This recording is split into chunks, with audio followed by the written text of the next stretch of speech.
สวัสดีครับแฟนคลับพี่แอฟทักษะออนแฟนคลับน้องนนกุลสุดหล่อ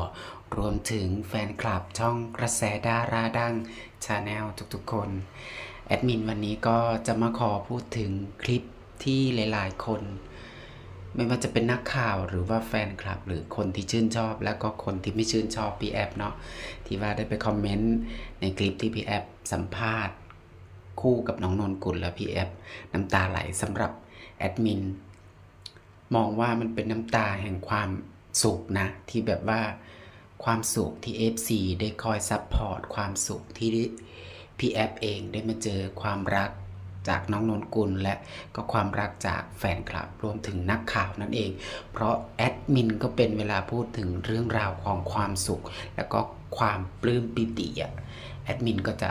น้ำตาไหลอย่างเงี้ยประจำแต่หลายๆคนก็อาจจะมองว่าความรักของทั้งคู่ไม่เหมือนเดิมไม่เหมือนแต่ก่อนแต่แอดมินก็ขอบอกไว้เลยว่าอันนั้นมันเป็นเรื่องของเขาเนาะ อันนั้นเป็นเรื่องของพี่แอฟแล้วก็น้องนนกุลก็ขอให้เรื่องราวเหล่านั้นเป็นสิ่งที่แบบว่าเป็นเรื่องราวของอนาคตของทั้งคู่ก็แล้วกันเราก็แค่เป็นแฟนคลับแล้วก็คอยดูอยู่ห่างๆคอมเมนต์กันอย่างสุภาพแค่นั้นเอง